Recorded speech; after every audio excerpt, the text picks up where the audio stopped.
서울대병원이 어제 고 백남기 농민의 사망진단서를 기존 병사에서 외인사로 변경을 했습니다.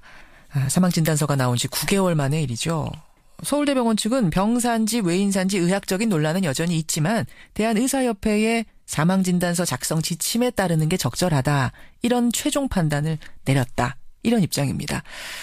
관련해서 노조에선 이번 기회에 의료 적폐를 청산해야 된다 주장을 하고 있는데요. 이게 무슨 얘기인지 서울대병원 노조의 박경득 전 위원장 만나보겠습니다.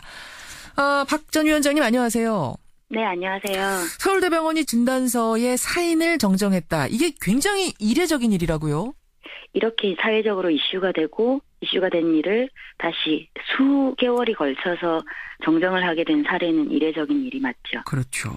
그 이례적인 일이 꼭 필요하다라고 줄기차게 주장을 해오신 분이 박경득 위원장이잖아요.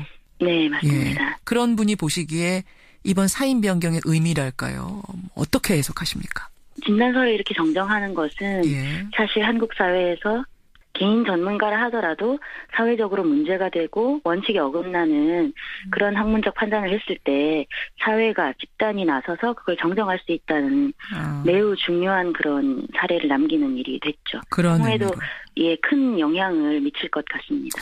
그 백선아 교수, 담당자였던 백선아 교수는 이 부분에 대해서 굉장히 완강했거든요. 근데 마지막에 이분이 그러면은 입장을 바꾼 건가요? 사인 변경해도 좋다고? 백선아 교수는 입장을 바꾸지 않은 것으로 알고 있고요. 그래서 여태까지 사실 이 문제가 풀리지 않았던 이유가 있습니다. 병원 내에 이런 의료 분쟁 소송이 있을 경우 의료윤리위원회를 열 수 있게 되어 있는데 당사자가 그 위원회에 참석을 해야 됩니다. 동의를 해야 되는데 백선호 교수 끝까지 위원회에 참석도 못하겠다. 열리는 것도 동의하지 않는다라고 해서 열지 못했던 거고요. 그러다가 그럼 어떻게 갖고 그게 열리고 사인 변경까지 간 거예요? 진단서 발급한 사람, 거기에 명의를 올린 해당 전공의가 진단서 발급자이기 때문에 잠깐 정리를 하자면 그 당시 그러니까 마지막 사인을 자기가 찍어 넣은 사람은 전공이었던 거예요. 근데 그 위에 나는 교수와 상의를 했다. 백선아 교수와. 이렇게 하면서 결정을 내린 건 백선아 교수다. 이렇게 얘기가 전개됐던 거죠?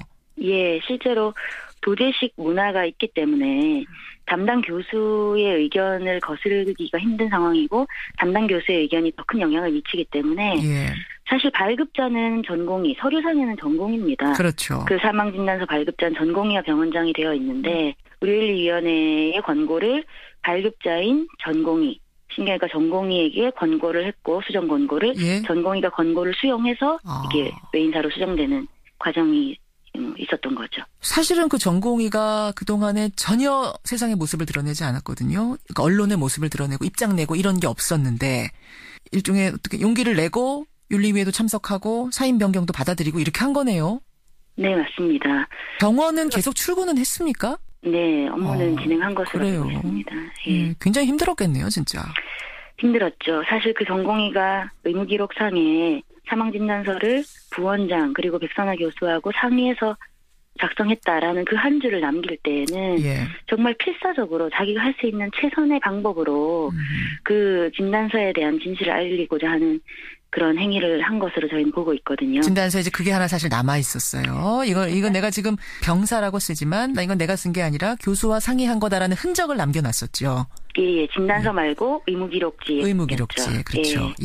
전공의가 용기를 낼 수 있는 그런 과정이라는 것이 어떤 개인이 그런 결심을 하는 것뿐만 아니라 사회적인 그리고 병원 내에서도 민주적으로 이걸 수정할 수 있는 밑받침이 됐기 때문이라고 생각을 하고요.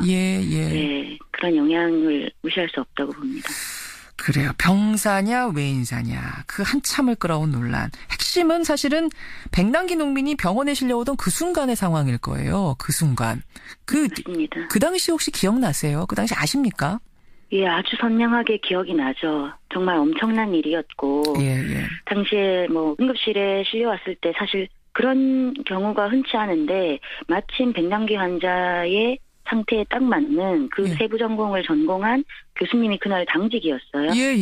그런데 그 전공을 하신 교수님이 소생이 어렵다. 이미 사망과 가까운 상황이다. 그리고 수술이나 이런 걸 진행하기 힘들다. 가족들에게 마음의 정리를 하시라.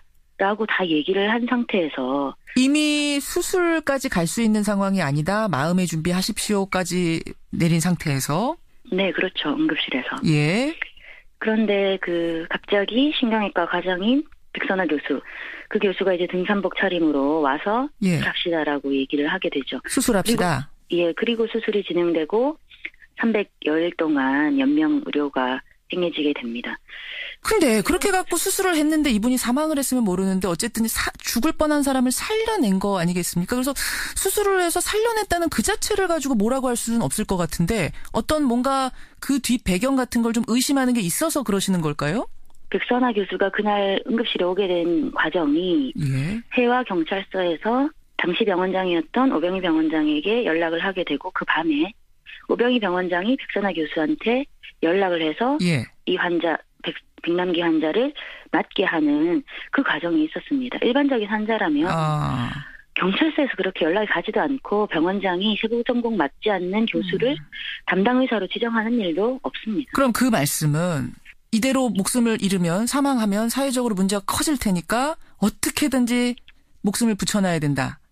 생명은 건져내야 된다. 이런 어떤 위로부터의 오더, 명령 같은 게 떨어졌을 가능성이 있다라는 걸 의심하시는 거예요? 예, 그 가능성을 의심할 수밖에 없죠. 그 당시에 가족들한테 이분 이대로 그냥 세상을 떠나도록 하는데 동의하십니까? 아니면 수술해서 어떻게든 목숨을 건지는 쪽으로 가시겠습니까? 라고 물어봤다면 가족들은 전자를 선택했을 거다 이런 말씀이세요?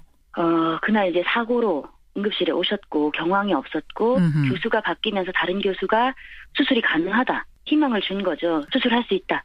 수술하겠습니다. 예. 라고 했을 때 그 유가족들이 그런 판단을 하기에는 저는 어려웠을 거라고 생각합니다. 다만 그 이후에 수술 이후에 중환자실에서 그 수백여 일을 있는 동안 가족들이 연명의료를 더 이상 원치 않는다. 고인의 평소의 뜻에 따라 그렇게 얘기를 했음에도 불구하고 이렇게 오랫동안 연명의료를 끌어온 것은 이건 저는 문제라고 생각을 하고요. 알겠습니다. 문제는 이 부분에 대해서 나중에 백선아 교수가 가족들을 보호하지 않고 언론에 가족들이 포기했기 때문에 더 살 수 있는 환자가 돌아가셨다. 예. 이렇게 하는 부분은 정말 윤리적으로 더 큰 문제가 있는 것입니다. 알겠습니다. 일단 이 사람이 어떤 위태위태한 환자를 수술을 통해서 살려놨다라는 자체를 지금 이제 비난할 수는 없는 문제고, 문제는 마지막에 이분이 돌아가실 때 이 병명을 이제 외인사로 쓰느냐 병사로 쓰느냐에 따라서 사실은 굉장히 상황이 달라지는 이 지점에서 이 교수는 달라지죠. 외인사가 아닌 병사를 택했다는 점, 이 부분이 중요한 건데, 이제 그 당시 교수는 이분이 신장투석을 계속한다면 더 살 수도 있는 분이었는데 그걸 중단해서 사망했기 때문에 그로 인한 합병증으로 사망했기 때문에 이건 병사지 물대포에 의한 직접적인 외인사는 아니다라고 이야기를 했습니다. 이건 어떻게 보세요? 이건 정말 궤변입니다. 백남기 농민의 경우 병원에 들어올 때 이미 사망의 직전 단계였고 전문의로부터 소생이 어렵다라고 했고 의식이 없었습니다. 예. 이 환자가 경증으로 들어와서 점점 치료 과정에서 중증으로 발전된 것이 아니라 들어왔을 때 이미 회생 가능성이 없는 상태로 들어왔기 때문에 장기간 치료 과정에 다른 질병의 발생으로 병사가 됐다라는 것은 맞지 않는 얘기죠.